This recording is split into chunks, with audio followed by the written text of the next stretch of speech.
So hello everyone, कैसे हैं आप लोग। आज हम लोग जिस टॉपिक के बारे में बात करने वाले हैं उसका नाम है फ्रिक्शन। ये कितने टाइप का होता है, इससे प्रॉब्लम कैसे सॉल्व करते हैं, इन सब चीज़ों के बारे में हम लोग बात करने वाले हैं। तो फ्रिक्शन एक कॉन्टैक्ट फोर्स है। ये कॉन्टैक्ट फोर्स है जो कि किसी भी बॉडी की रिलेटिव मोशन, या फिर टेंजेंसी ऑफ रिलेटिव मोशन को रोकने की कोशिश करती है। तो जैसे मैंने डिफिनेशन बताया, अगर हम लोग इसको फिजिकल सिमेट्री समझना चाहें तो मान लीजिए ब्लॉक ये है, ये ग्राउंड है, ये ब्लॉक वेलोसिटी से आगे की तरफ मूव कर रहा है। ठीक है, ये ब्लॉक ग्राउंड पे वेलोसिटी के साथ मूव कर रहा है, तो ग्राउंड के रिस्पेक्ट में इसके पास कुछ ना कुछ रिलेटिव वेलोसिटी है। अब क्या करेगा ग्राउंड, ग्राउंड इसके कांटेक्ट पे, ब्लॉक के कांटेक्ट पे एक ऐसा फोर्स लगाएगा जो कि उसके रिलेटिव मोशन को खत्म करने की कोशिश करेगा। तो ग्राउंड के रिस्पेक्ट में इसके पास कुछ ना कुछ रिलेटिव वेलोसिटी है। ग्राउंड नहीं चाहेगा कि इसके पास कुछ रिलेटिव वेलोसिटी रहे, तो क्या करेगा ग्राउंड इससे कांटेक्ट ये है, कांटेक्ट पे इसके वेलोसिटी के अपोजिट, रिलेटिव वेलोसिटी के अपोजिट एक फोर्स लगाएगा। ठीक है, सो दैट इसका जो मोशन हो उसको खत्म किया जा सके। तो फ्रिक्शन की यही डिफिनेशन होती है। फ्रिक्शन क्या होता है, एक कांटेक्ट फोर्स होता है जो कि रिलेटिव मोशन या फिर टेंजेंसी ऑफ रिलेटिव मोशन को खत्म करने की कोशिश करता है। हमें पता है फ्रिक्शन दो टाइप का होता है, एक काइनेटिक फ्रिक्शन जिसको एफ के बोलते हैं, इसको हम लोग एफ से डिनोट करते हैं, स्टैटिक फ्रिक्शन जिसको एफ से डिनोट करते हैं। ठीक है, फ्रिक्शन को एफ से डिनोट करते हैं, काइनेटिक फ्रिक्शन को एफ के से, स्टैटिक को एफ से। आप समझना कोशिश करना, फ्रिक्शन के दो टाइप होते हैं, काइनेटिक और स्टैटिक। सो एफ के मतलब काइनेटिक फ्रिक्शन, एफ मतलब स्टैटिक फ्रिक्शन। अब काइनेटिक अगर फ्रिक्शन की बात करूं, तो काइनेटिक फ्रिक्शन तभी वर्क करता है जब बॉडी के पास कुछ ना कुछ मोशन हो। जैसे कि इस केस में अगर समझो बॉडी मूव कर रही है वेलोसिटी के साथ, तो जो फ्रिक्शन लगेगा उसमें काइनेटिक फ्रिक्शन लगेगा। ग्राउंड फ्रिक्शन लगाएगा इसके मोशन के अपोजिट डायरेक्शन में, और उस फ्रिक्शन में कौन सा कैटेगरी लगेगी, हम लोग काइनेटिक लेंगे क्योंकि इसके पास कुछ ना कुछ मोशन है। तो ग्राउंड क्या लगेगा, काइनेटिक फ्रिक्शन लगाएगा इसके मोशन के अपोजिट डायरेक्शन में, सो दैट इसका रिलेटिव मोशन खत्म हो सके। ठीक है, तो काइनेटिक फ्रिक्शन क्या होता है, काइनेटिक फ्रिक्शन कब करता है, जब बॉडी मोशन में हो। पहली कंडीशन, मोशन में होना कंपलसरी है। दूसरी बात, जो फ्रिक्शन होता है, काइनेटिक फ्रिक्शन होता है, directly proportional to normal reaction होता है। तो अब इस प्रोपोर्शनलिटी को खत्म करने के लिए हमें क्या करना पड़ेगा, एक कांस्टेंट से मल्टीप्लाई करना पड़ेगा। एक कांस्टेंट से मल्टीप्लाई करना पड़ेगा जिसको लोग म्यू के कहते हैं। म्यू के means coefficient of kinetic friction. Mu के means coefficient of kinetic friction. इसकी वैल्यू अलग अलग सरफेस के लिए अलग अलग आपको दी रहेगी। जैसे रोड के लिए म्यू के की वैल्यू अलग होती है, प्लेन के लिए अलग होती है, स्मूथ सरफेस के लिए अलग होती है। तो आपको जो म्यू के की वैल्यू है वो अलग अलग सरफेस के लिए अलग अलग दी रहेगी। प्रॉब्लम है, आपको बस क्या कैलकुलेट करना है, आपको नॉर्मल रिएक्शन कैलकुलेट करना है। नॉर्मल रिएक्शन आपने न्यूटन्स लॉ ऑफ मोशन में बहुत अच्छे से निकालना सीखा है। जैसे कि ये ब्लॉक यहाँ पे है, ठीक है, तो इसके परपेंडिकुलर यहाँ पे एक नॉर्मल रिएक्शन लगेगा जो कि इसके वेट को बैलेंस कर रहा होगा। तो इस केस में नॉर्मल रिएक्शन क्या हो जाएगा, mg हो जाएगा। अगर ये ब्लॉक किसी इंक्लाइंड प्लेन में पड़ा होता है, यहाँ पे ऐसे पड़ा होता, तो नॉर्मल रिएक्शन ऐसे लगता, मास जो कि वेट आता है यहाँ पे mg इधर आता, ये थीटा तो भी थीटा आता, और mg cos थीटा इधर आता। तो यहाँ पे क्या होता है, normal reaction mg cos theta को बैलेंस कर रहा होता। तो आप देख सकते हैं किस तरीके से नॉर्मल रिएक्शन अलग अलग सिचुएशन में अलग अलग होती है। तो एक बार आपने नॉर्मल रिएक्शन निकाल लिया, आपको म्यू की वैल्यू दी रहेगी, तो आप सीधे सीधे म्यू की वैल्यू उठा के रख दोगे प्रॉब्लम में और नॉर्मल रिएक्शन से मल्टीप्लाई कर दोगे, तो काइनेटिक फ्रिक्शन की वैल्यू आपको ऑलरेडी पता चल जाएगी। आपने सीखा काइनेटिक फ्रिक्शन किधर की तरफ लगता है, तब लगता है जब बॉडी मोशन में हो। इसकी वैल्यू क्या होती है, म्यू की इंटू एन होती है। ठीक है, एक बात और बताना चाहूंगा, जो काइनेटिक फ्रिक्शन होता है इसकी वैल्यू कांस्टेंट रहती है। काइनेटिक जो फ्रिक्शन होता है इसकी वैल्यू कांस्टेंट रहती है, मतलब कि इसकी वैल्यू चेंज नहीं होती। इसकी वैल्यू जब भी बॉडी मोशन कर रहा होता है किसी भी वेलोसिटी के साथ, उसकी वैल्यू कभी भी चेंज नहीं होगी। जैसे कि मान लीजिए यही ब्लॉक को मैं फिर से समझाता हूँ। ये ब्लॉक पहले शुरू में 100 मीटर से भाग रहा था, बाद में 50 से गया, उसके बाद 2 मीटर पर सेकंड से गया। अब बॉडी के पास कुछ ना कुछ मूवमेंट है, तो इसमें जो फ्रिक्शन लगेगा वो काइनेटिक फ्रिक्शन लगेगा। किधर की तरफ लगेगा, इसके मोशन के अपोजिट लगेगा। बॉडी इधर की तरफ मूव कर रही थी तो फ्रिक्शन हमेशा इसके पीछे लगेगा। काइनेटिक फ्रिक्शन लगेगा कि बॉडी मूव कर रही है। तो अगर मान लीजिए यहाँ पे काइनेटिक फ्रिक्शन एक्स लग रहा है, तो यहाँ पे भी काइनेटिक फ्रिक्शन एक्स लगेगा, यहाँ पे भी काइनेटिक फ्रिक्शन एक्स ही लगेगा। इसकी वैल्यू चेंज नहीं होगी, इसकी वैल्यू कांस्टेंट रहेगी। ठीक है, तो काइनेटिक फ्रिक्शन सबसे सिंपलेस्ट काइंड ऑफ फ्रिक्शन है जिसकी वैल्यू कांस्टेंट रहती है through out the motion, velocity पे डिपेंड ही नहीं करती। ये बस नॉर्मल रिएक्शन पे डिपेंड करती है। नॉर्मल रिएक्शन आपको पता है किस तरीके से निकाल सकते हैं। तो एक प्रॉब्लम लेते हैं और प्रॉब्लम को सॉल्व करते हैं कि इस तरीके से काइनेटिक फ्रिक्शन को सॉल्व किया जा सकता है। ठीक है, तो एक प्रॉब्लम के थ्रू समझते हैं।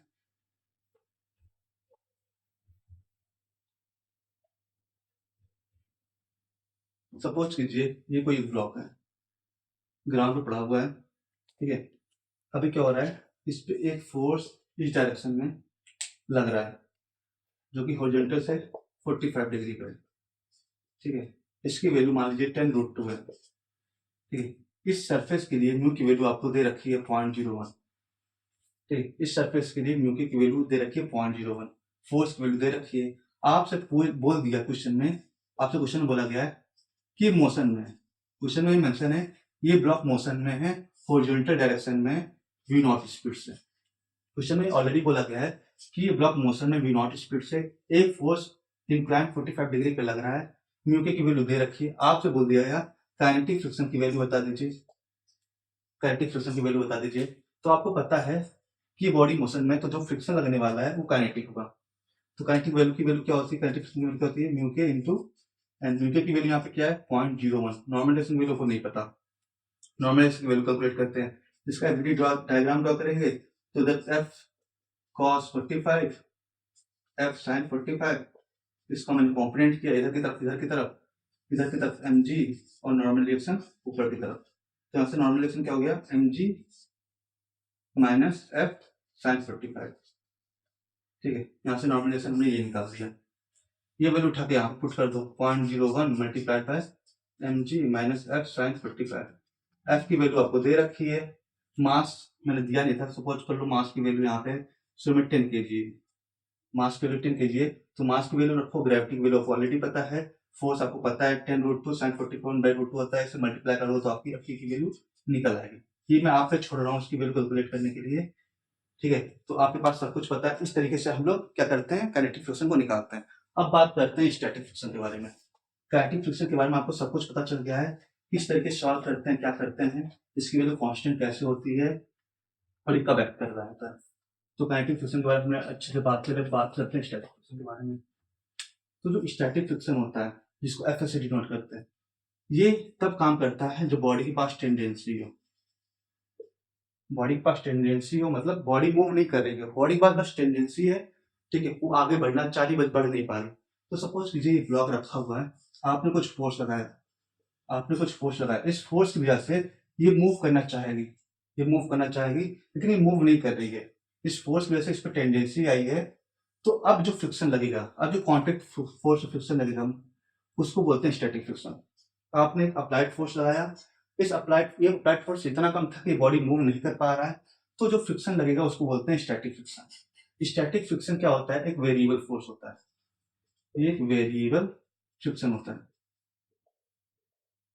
एक वेरिएबल फ्रिक्शन होता है। डायरेक्शन आपको पता है, जिस डायरेक्शन में फोर्स लगेगा, जो उसको टेंडेंसी आगे बढ़ाने की कोशिश करेगा, उसके अपोजिट डायरेक्शन में ये फ्रिक्शन लगेगा। इसको एफ से डिनोट करते हैं, वेरिएबल फ्रिक्शन। अगर इसकी वैल्यू की बात करें तो इसकी वैल्यू एफ मतलब स्टैटिक फ्रिक्शन, लिमिटिंग फ्रिक्शन तक जाती है।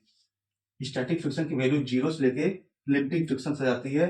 यहाँ पे लिमिटिंग फ्रिक्शन क्या है, लिमिटिंग फ्रिक्शन होता है स्टैटिक फ्रिक्शन का मैक्सिमम वैल्यू, जो कि होता है म्यूएस इंटू एन, ठीक है। आप एक बार सरफेस का म्यूएस उठा लोगे, नॉर्मलाइजेशन से मल्टीप्लाई कर दोगे, तो आपको लिमिटिंग फ्रिक्शन पता चल जाएगा। ये स्टैटिक फ्रिक्शन है, जिसकी वैल्यू 0 से लेकर लिमिटिंग फ्रिक्शन तक चेंज करती रहती है, सेल्फ एडजस्टेबल भी होती है, सेल्फ एडजस्टेबल। ये वेरिएबल फोर्स होती है, 0 से लेकर लिमिटिंग फ्रिक्शन तक चेंज करते रहते हैं। जैसे कि एक एग्जांपल का थ्रू समझते हैं हम लोग इसको, ठीक है। एक एग्जांपल लेते हैं, सपोज कीजिए ये ग्राउंड है, ये ग्राउंड है, यहाँ पे म्यू की वैल्यू दे रखी है, म्यूएस की वैल्यू दे रखी है 0.1, मतलब स्टैटिक फ्रिक्शन का कांस्टेंट दे रखा है 0.1। आपने फोर्स लगाया है 3 न्यूटन का, इसका मास 10 kg मान लेते हैं, इसका मास 10 kg मान लेते हैं। इस ब्लॉक और सरफेस के बीच में स्टैटिक का कांस्टेंट 0.1 है, फोर्स आपने 3 न्यूटन का लगाया, तो अभी क्या होगा, अभी आप देखोगे कि बॉडी मूव करेगी कि नहीं करेगी। तो आप सबसे पहले लिमिटिंग फ्रिक्शन निकालोगे। लिमिटिंग फ्रिक्शन क्या होता है, म्यूएस इंटू नॉर्मल रिएक्शन। तो लिमिटिंग फ्रिक्शन 0.1 दे रखा है, नॉर्मल रिएक्शन mg होता है 10, जी की वैल्यू 10, तो यहाँ पे क्या आया 10। लिमिटिंग फ्रिक्शन की वैल्यू आपकी 10 न्यूटन आ गई, लिमिटिंग फ्रिक्शन की वैल्यू 10 न्यूटन आ गई। आपने फोर्स कितना लगाया, 3 न्यूटन का। तो अगर बीडी फिर से करो, मैं 3 न्यूटन का फोर्स इधर लगा है और फ्रिक्शन ऑफ लिमिटिंग क्या लग रहा है 10 न्यूटन। तो आप बताओ अप्लाइड फोर्स, जो अप्लाइड फोर्स है लिमिटिंग फ्रिक्शन से कम है, मतलब ये डोमिनेट कर जाएगा, लिमिटिंग फ्रिक्शन डोमिनेट करेगा, तो ये ब्लॉक मूवी नहीं होगी, ये ब्लॉक मूवी नहीं होगी। क्यों नहीं होगी, क्योंकि इसमें लिमिटिंग फ्रिक्शन ही 10 है, इसमें जो फ्रिक्शन लग रहा है उसकी वैल्यू बहुत ज्यादा है कंपेयर टू अप्लाइड फोर्स। तो ऐसे सिचुएशन में जहां अप्लाइड फोर्स अप्लाइड फोर्स कम होता है लिमिटिंग फोर्स से, जहाँ पे अप्लाइड फोर्स लिमिटिंग फोर्स से कम होता है, ऐसे सिचुएशन में जो फ्रिक्शन होता है, स्टैटिक फ्रिक्शन होता है, उसकी वैल्यू अप्लाइड फोर्स के बराबर हो जाती है। ऐसा केस जिसमें अप्लाइड फोर्स कम होता है लिमिटिंग फोर्स से, ऐसे सिचुएशन में जो फ्रिक्शन ऑफ स्टैटिक होता है, स्टैटिक फ्रिक्शन होता है, अप्लाइड फोर्स के बराबर होता है। यहाँ पे आप देख पा रहे हैं लिमिटिंग फ्रिक्शन 10 है, अप्लाइड फोर्स 3 है, अप्लाइड फोर्स कम है लिमिटिंग से, तो जो फ्रिक्शन हो जाएगा वो अप्लाइड फोर्स के बराबर हो जाएगा। अगर मैं इसको 5 कर दूं तो अभी भी क्या होगा, अभी भी आपको दिख रहा है लिमिटिंग फ्रिक्शन कम, लिमिटिंग फ्रिक्शन ज्यादा है कंपेयर टू अप्लाइड फोर्स, तो यहाँ पे स्टैटिक फ्रिक्शन की वैल्यू क्या जाएगी, 5 हो जाएगी। अगर यहाँ पे आपने 6 कर दिया तो स्टैटिक फ्रिक्शन 6 हो जाएगी। अगर आपने 8 कर दिया तो स्टैटिक फ्रिक्शन 8 हो जाएगा। ठीक है, अगर आपने आप क्या किया, अगर आपने यहाँ पे 11 कर दिया तो आपको ये बात समझ में आ रही है, ये फोर्स ज्यादा हो गया, डोमिनेट कर गया, अप्लाइड फोर्स ज्यादा हो गया लिमिटिंग फोर्स से। तो जो स्टैटिक फ्रिक्शन है इसकी वैल्यू मैक्सिमम कहाँ जा सकती है, इसकी वैल्यू मैक्सिमम लिमिटिंग तक जा सकती है। मैंने यहाँ पे लिखा हुआ था स्टैटिक फ्रिक्शन कहाँ से कहाँ तक, लिमिटेड तक जाती है। तो स्टैटिक फ्रिक्शन की मैक्सिमम वैल्यू लिमिटिंग फ्रिक्शन तक जाती है। तो यहाँ पे जो स्टैटिक फ्रिक्शन की मैक्सिमम वैल्यू 10 न्यूटन है, तो क्योंकि अप्लाइड फोर्स ज्यादा है तो यहाँ पे लिमिटिंग फोर्स हो जाएगा स्टैटिक फ्रिक्शन के बराबर हो जाएगा। बात समझ में आ रही है?